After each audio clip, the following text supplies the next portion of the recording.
এখন পাঠ করছি রবীন্দ্রনাথ ঠাকুরের উপন্যাস গোরা, পর্ব ৬২। হরিমোহিনী জিজ্ঞাসা করিলেন, রাধারানী, কাল রাত্রে তুমি কিছু খেলে না কেন? সুচরিতা বিস্মিত হইয়া কহিল, কেন, খেয়েছি বই কি। হরিমোহিনী তাহার ঢাকা খাবার দেখাইয়া কহিলেন, কোথায় খেয়েছ? ওই যে পড়ে রয়েছে। তখন সুচরিতা বুঝিল কাল খাবার কথা তাহার মনেই ছিল না। হরিমোহিনী রুক্ষস্বরে কহিলেন, এসব তো ভালো কথা নয়। আমি তোমাদের পরেশবাবুকে যতদূর জানি, তিনি যে এতদূর সব বাড়াবাড়ি ভালোবাসেন তা তো আমার মনে হয় না। তাকে দেখলে মানুষের মন শান্ত হয়। তোমার আজকালকার ভাবগতিক তিনি যদি সব জানতে পারেন তাহলে কি বলবেন বলো দেখি। হরিমোহিনীর কথার লক্ষ্যটা কি তাহা সুচরিতার বুঝিতে বাকি রহিল না। প্রথমটা মুহূর্তকালের জন্য তাহার মনের মধ্যে সংকোচ আসিয়াছিল। গোরার সহিত তাহার সম্বন্ধটাকে নিতান্ত সাধারণ স্ত্রী পুরুষের সম্বন্ধের সহিত সমান করিয়া এমনতর একটা অপবাদের কটাক্ষ যে তাহাদের উপরে পড়িতে পারে, সে কথা সে কখনো চিন্তাই করে নাই। সেই জন্য হরিমোহিনীর বক্রোক্তিতে সে কুণ্ঠিত হইয়া পড়িল। কিন্তু পরক্ষণেই হাতের কাজ ফেলিয়া সে খাড়া হইয়া বসিল এবং হরিমোহিনীর মুখের দিকে চোখ তুলিয়া চাহিল।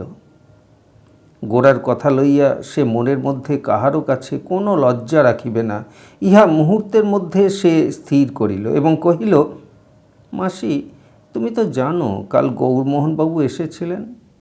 তার সঙ্গে আলাপের বিষয়টি আমার মনকে খুব অধিকার করে বসেছিল। সেই জন্যে আমি খাবারের কথা ভুলেই গিয়েছিলুম।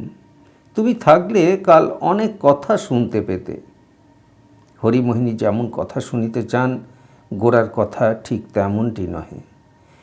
ভক্তির কথা শুনিতেই তাহার আকাঙ্ক্ষা। গোরার মুখে ভক্তির কথা তেমন সরল ও সরস হইয়া বাজিয়া ওঠে না। গোরার সম্মুখে বরাবর যেন একজন প্রতিপক্ষ আছে। তাহার বিরুদ্ধে গোরা কেবলই লড়াই করিতেছে। যাহারা মানে না তাহাদিগকে সে মানাইতে চায়, কিন্তু যে মানে তাহাকে সে কি বলিবে। যাহা লইয়া গোরার উত্তেজনা, হরিমোহিনী তাহাতে সম্পূর্ণ উদাসীন। ব্রাহ্ম সমাজের লোক যদি হিন্দু সমাজের সহিত না মিলিয়া নিজের মত লইয়া থাকে, তাহাতে তাহার আন্তরিক ক্ষোভ কিছুই নাই।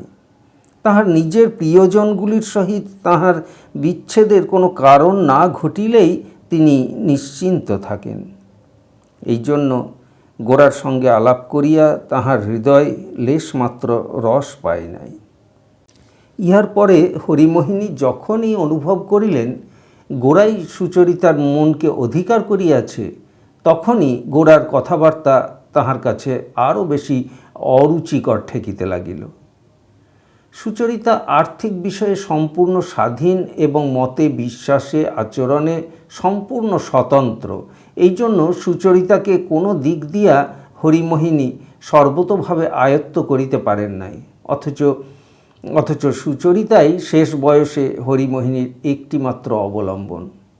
এই কারণেই সুচরিতার প্রতি পরেশবাবু ছাড়া আর কাহারও কোনো প্রকার অধিকার হরিমোহিনীকে নিতান্ত বিক্ষুব্ধ করিয়া তোলে। হরিমোহিনীর কেবলই মনে হইতে লাগিল গোরার আগাগোড়া সমস্তই কৃত্রিমতা।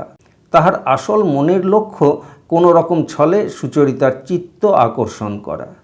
এমনকি সুচরিতার নিজের যে বিষয় সম্পত্তি আছে তাহার প্রতিও মুখ্যভাবে গোরার লুব্ধতা আছে বলিয়া হরিমোহিনী কল্পনা করিতে লাগিলেন। গোরাকেই হরিমোহিনী তাহার প্রধান শত্রু স্থির করিয়া তাহাকে বাধা দিবার জন্য মনে মনে কোমর বাঁধিয়া দাঁড়াইলেন। সুচরিতার বাড়িতে আজ গোরার যাইবার কথা ছিল না, কোনো কারণও ছিল না। কিন্তু গোরার স্বভাবে দ্বিধা জিনিসটা অত্যন্ত কম। সে যখন কিছুতে প্রবৃত্ত হয় তখন সে সম্বন্ধে সে চিন্তাই করে না, একেবারে তীরের মতো সোজা চলিয়া যায়।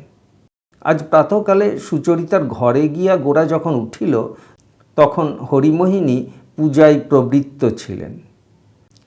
সুচরিতা তাহার বসিবার ঘরে টেবিলের উপরকার বই খাতা কাগজ প্রভৃতি পরিপাটি করিয়া গুছাইয়া রাখিতেছিল।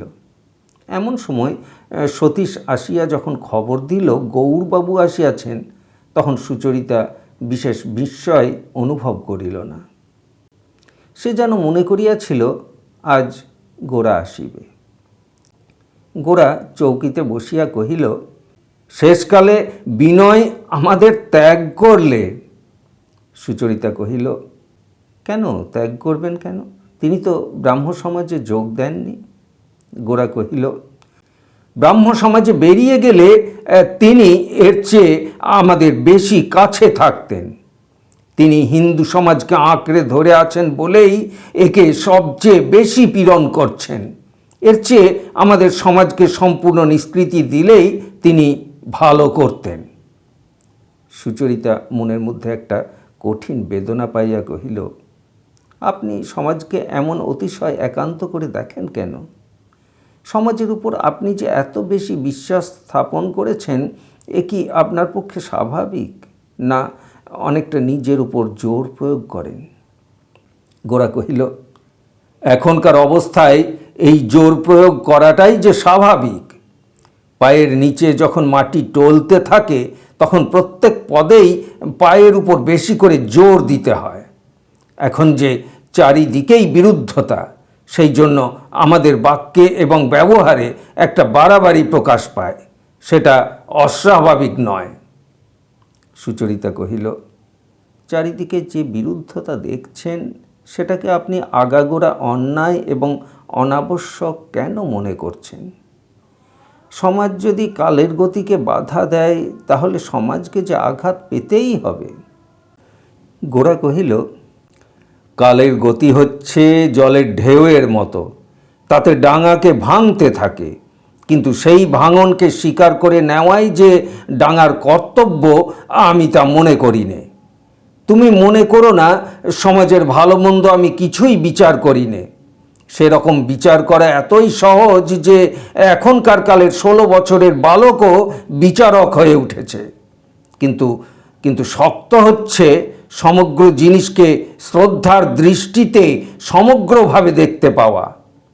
সুচরিতা কহিল, শ্রদ্ধার দ্বারা আমরা কি কেবল সত্যকেই পাই?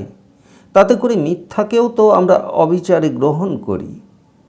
আমি আপনাকে একটা কথা জিজ্ঞাসা করি, আমরা কি পৌত্তলিকতাকেও শ্রদ্ধা করতে পারি? আপনি কি এ সমস্ত সত্য বলেই বিশ্বাস করেন? গোরা একটুখানি চুপ করিয়া থাকিয়া কহিল, আমি তোমাকে ঠিক সত্য কথাটা বলবার চেষ্টা করব। আমি গোড়াতেই এগুলিকে সত্য বলে ধরে নিয়েছি।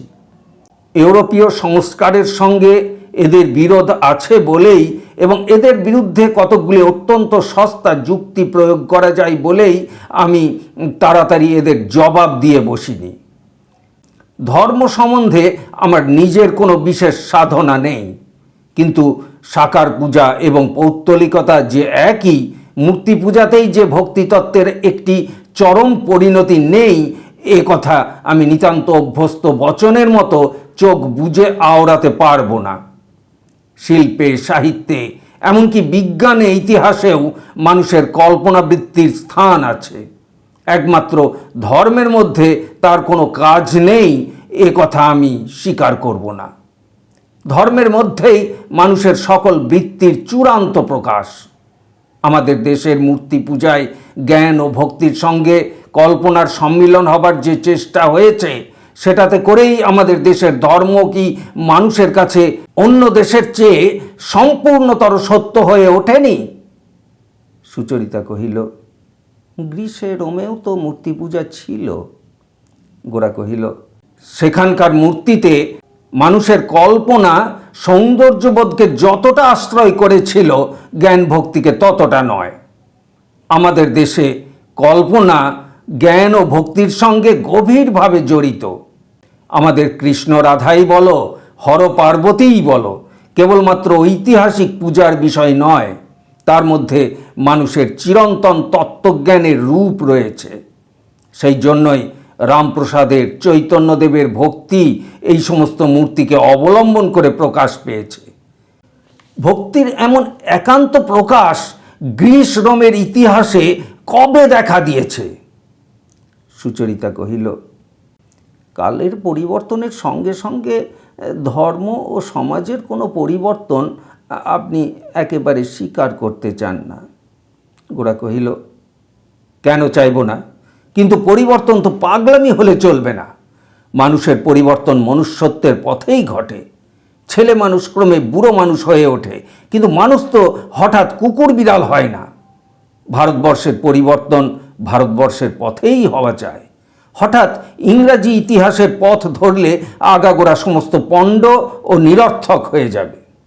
দেশের শক্তি, দেশের ঐশ্বর্য দেশের মধ্যেই সঞ্চিত হয়ে আছে, সেইটে আমি তোমাদের জানাবার জন্যই আমার জীবন উৎসর্গ করেছি।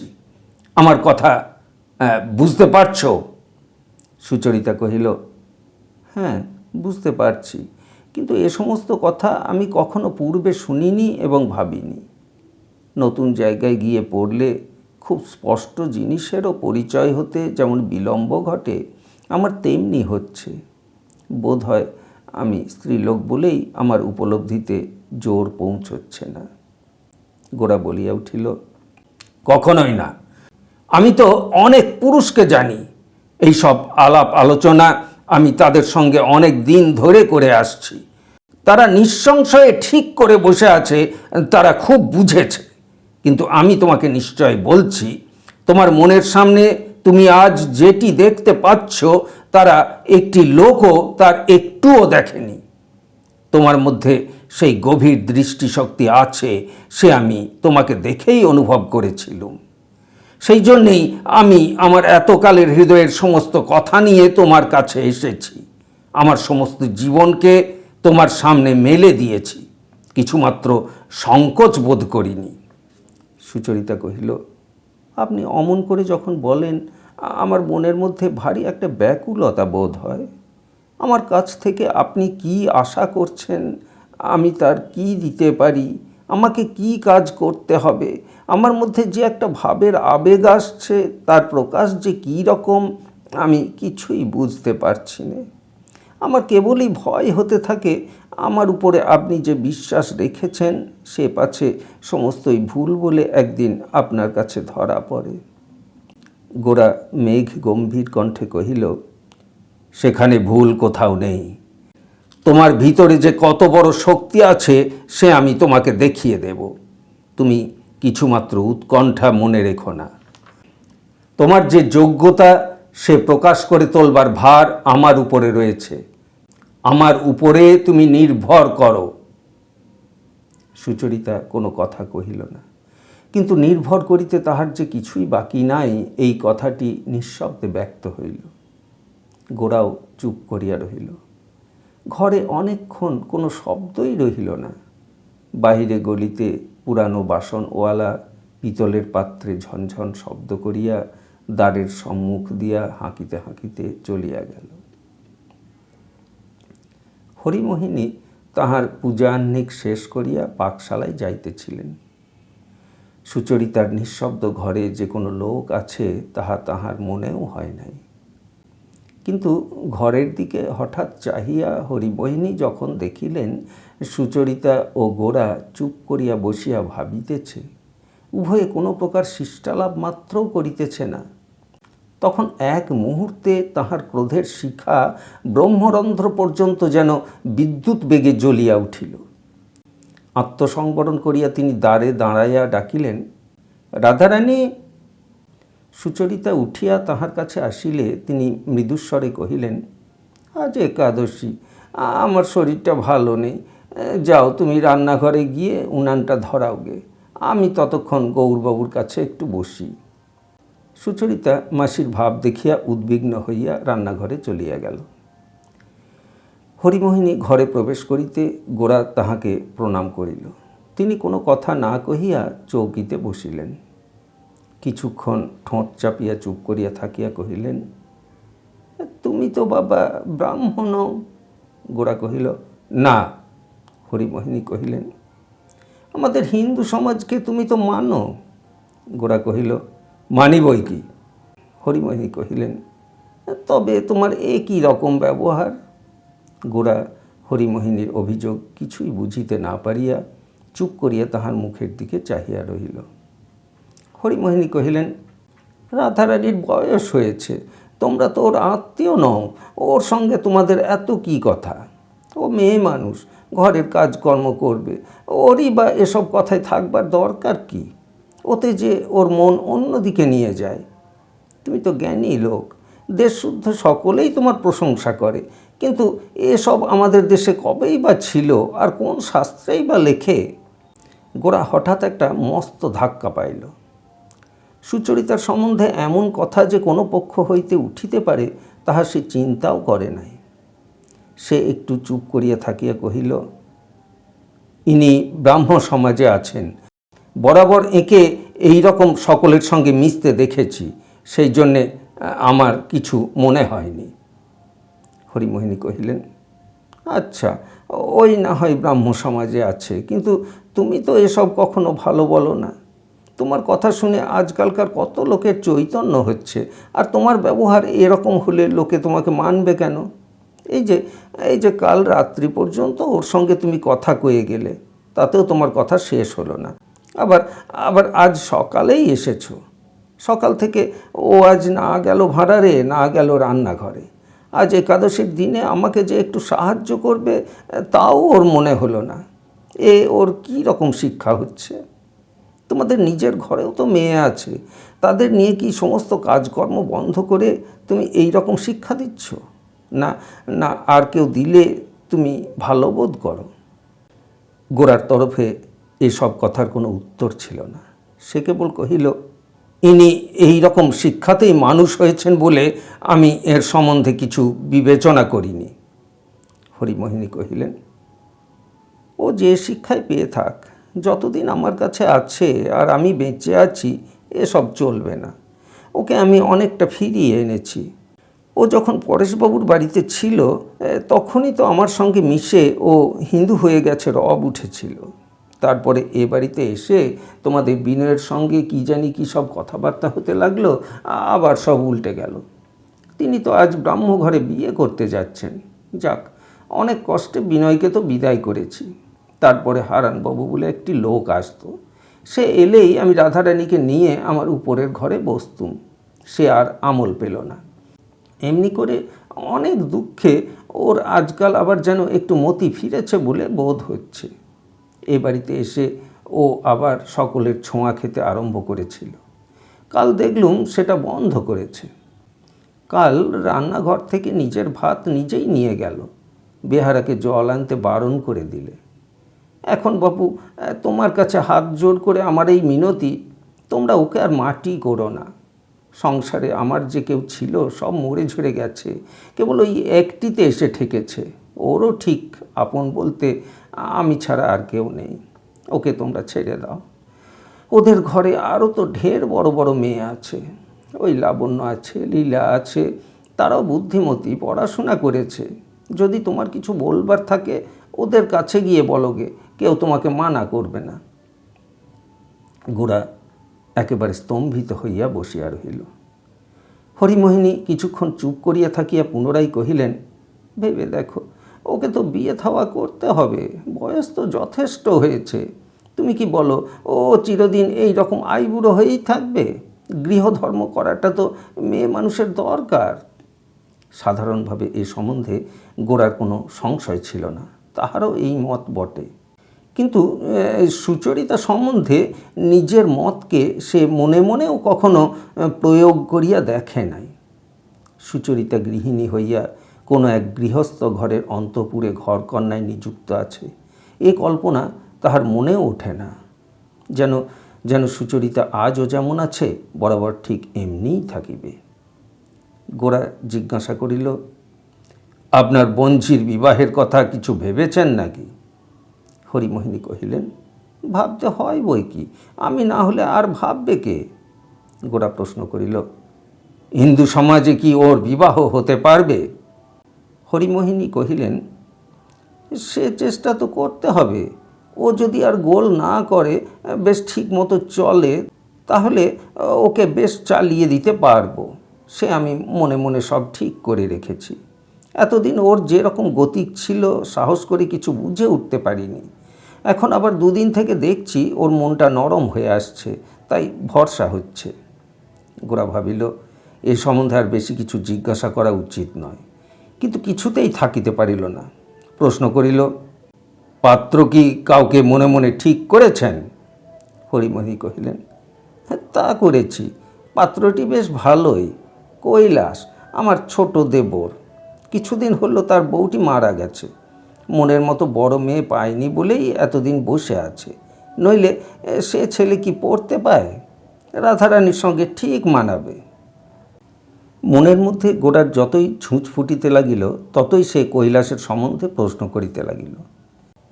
হরিমোহিনীর দেবরদের মধ্যে কৈলাসই নিজের বিশেষ যত্নে কিছু দূর লেখাপড়া করিয়াছিল। কতদূর তাহা হরিমোহিনী বলিতে পারেন না। পরিবারের মধ্যে তাহারই বিদ্বান বলিয়া খ্যাতি আছে। গ্রামের পোস্টমাস্টারের বিরুদ্ধে সদরে দরখাস্ত করিবার সময় কৈলাসই এমন আশ্চর্য ইংরাজি ভাষায় সমস্তটা লিখিয়া দিয়াছিল যে পোস্ট অফিসের কোন এক বড়বাবু স্বয়ং আসিয়া তদন্ত করিয়া গিয়াছিলেন। ইহাতে গ্রামবাসী সকলেই কৈলাসের ক্ষমতায় বিস্ময় অনুভব করিয়াছে।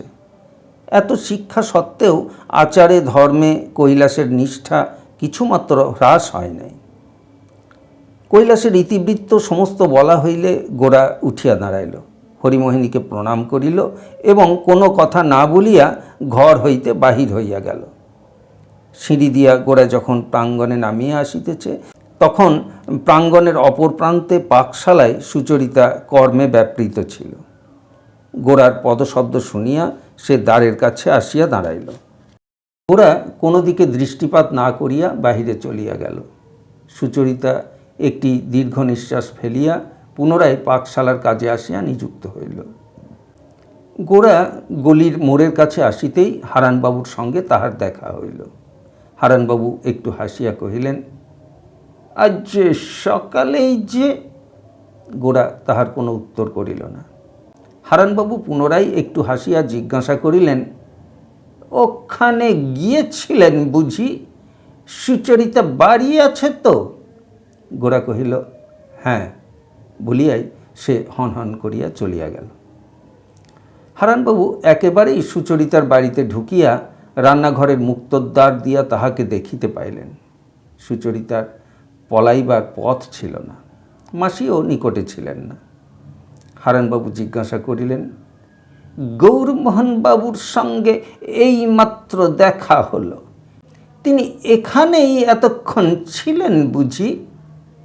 সুচরিতা তাহার কোনো জবাব না করিয়া হঠাৎ হাঁড়িকুড়ি লইয়া অত্যন্ত ব্যস্ত হইয়া উঠিল, যেন যেন এখন তাহার নিঃশ্বাস ফেলিবার অবকাশ নাই, এরকম ভাবটা জানাইল। কিন্তু কিন্তু হারানবাবু তাহাতে নিরস্ত হইলেন না। তিনি ঘরের বাহিরে সেই প্রাঙ্গণে দাঁড়াইয়া কথাবার্তা আরম্ভ করিয়া দিলেন। হরিমোহিনী সিঁড়ির কাছে আসিয়া 2-3 বার কাশিলেন, তাহাতেও কিছুমাত্র ফল হইল না। হরিমোহিনী হারানবাবুর সম্মুখেই আসিতে পারিতেন, কিন্তু তিনি নিশ্চয় বুঝিয়াছিলেন, একবার যদি তিনি হারানবাবুর সম্মুখে বাহির হন, তবে এ বাড়িতে এই উদ্যমশীল যুবকের অদম্য উৎসাহ হইতে তিনি এবং সুচরিতা কোথাও আত্মরক্ষা করিতে পারিবেন না। এই জন্য হারানবাবুর ছায়া দেখিলেও তিনি এতটা পরিমাণে ঘোমটা টানিয়া দেন যে তাহার বধূ বয়সেও তাহার পক্ষে অতিরিক্ত বলিয়া গণ্য হইতে পারিত। হারানবাবু কহিলেন, সুচরিতা, তোমরা কোন দিকে চলেছ বলো দেখি? কোথায় গিয়ে পৌঁছবে? বোধহয় শুনেছ ললিতার সঙ্গে বিনয়বাবুর হিন্দু মতে বিয়ে হবে। তুমি জানো এজন্যে কে দায়ী? সুচরিতার নিকট কোনো উত্তর না পাইয়া হারানবাবু স্বর নত করিয়া গম্ভীরভাবে কহিলেন, দায়ী তুমি? হারানবাবু মনে করিয়াছিলেন এত বড় একটা সাংঘাতিক অভিযোগের আঘাত সুচরিতা সহ্য করিতে পারিবে না। কিন্তু সে বিনা বাক্যব্যয়ে কাজ করিতে লাগিল দেখিয়া তিনি স্বর আরও গম্ভীর করিয়া সুচরিতার প্রতি তাহার তর্জনী প্রসারিত ও কম্পিত করিয়া কহিলেন, সুচরিতা, আমি আবার বলছি, দায়ী তুমি। বুকের উপরে ডান হাত রেখে কি বলতে পারো যে এজন্যে ব্রাহ্ম সমাজের কাছে তোমাকে অপরাধী হতে হবে না? সুচরিতা উনানের উপরে নীরবে তেলের কড়া চাপাইয়া দিল এবং তেল চরবর শব্দ করিতে লাগিল। হারান বলিতে লাগিলেন, তুমি বিনয়বাবুকে এবং গৌরমোহন বাবুকে তোমাদের ঘরে এনেছ এবং তাদের এত দূর পর্যন্ত প্রশ্রয় দিয়েছ যে আজ তোমাদের ব্রাহ্ম সমাজের সমস্ত মান্য বন্ধুদের চেয়ে এরা দুজনেই তোমাদের কাছে বড় হয়ে উঠেছে। তার ফল কি হয়েছে দেখতে পাচ্ছ?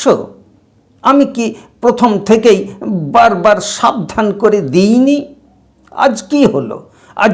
আজ ললিতাকে কে নিবৃত্ত করবে? তুমি ভাবছ ললিতার উপর দিয়েই বিপদের অবসান হয়ে গেল। তা নয়।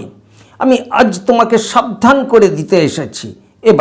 এবার তোমার পালা।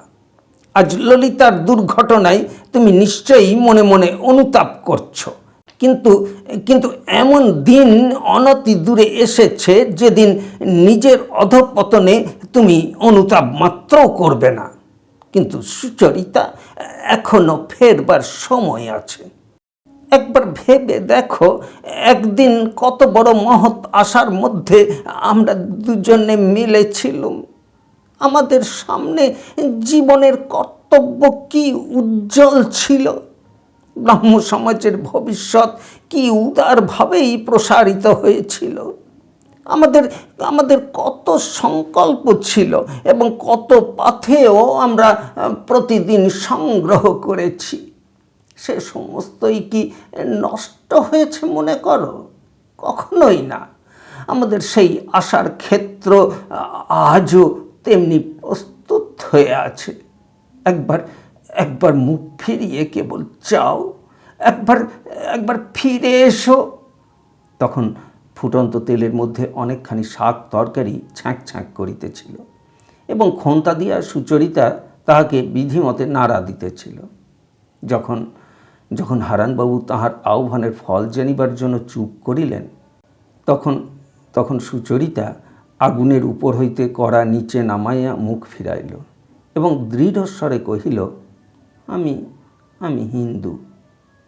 হারানবাবু একেবারে হতবুদ্ধি হইয়া কহিলেন, তুমি হিন্দু? সুচরিতা কহিল, হ্যাঁ, আমি হিন্দু বলিয়া কড়া আবার উনানে চড়াইয়া সবেগে খন্তা চালনায় প্রবৃত্ত হইল। হারানবাবু ক্ষণকাল ধাক্কা সামলাইয়া লইয়া তীব্রস্বরে কহিলেন, গৌরমোহনবাবু তাই বুঝি সকাল নেই সন্ধ্যা নেই তোমাকে দীক্ষা দিচ্ছিলেন? সুচরিতা মুখ না ফিরায় কহিল, হ্যাঁ, আমি তাঁর কাছ থেকেই দীক্ষা নিয়েছি। তিনিই আমার গুরু। হারানবাবু এককালে নিজেকেই সুচরিতার গুরু বলিয়া জানিতেন। আজ যদি সুচরিতার কাছে তিনি শুনিতেন যে সে গোরাকে ভালোবাসে, তাহাতে তাহার তেমন কষ্ট হইত না। কিন্তু তাহার গুরুর অধিকার আজ গোরা কাড়িয়া লইয়াছে, সুচরিতার মুখে এ কথা তাহাকে শেলের মতো বাজিল। তিনি কহিলেন, তোমার গুরু যত বড় লোকই হন না কেন, তুমি কি মনে করো হিন্দু সমাজ তোমাকে গ্রহণ করবে? সুচরিতা কহিল, সে কথা আমি বুঝি নে, আমি সমাজও জানি নে, আমি জানি আমি হিন্দু। হারানবাবু কহিলেন, তুমি জানো এতদিন তুমি অবিবাহিত রয়েছ, কেবলমাত্র এতেই হিন্দু সমাজে তোমার জাত গিয়েছে? সুচরিতা কহিল, সে কথা নিয়ে আপনি বৃথা চিন্তা করবেন না, কিন্তু আমি আপনাকে বলছি আমি হিন্দু। হারানবাবু কহিলেন, পরেশবাবুর কাছে যে ধর্ম শিক্ষা পেয়েছিলে তাও তোমার নতুন গুরুর পায়ের তলায় বিসর্জন দিলে?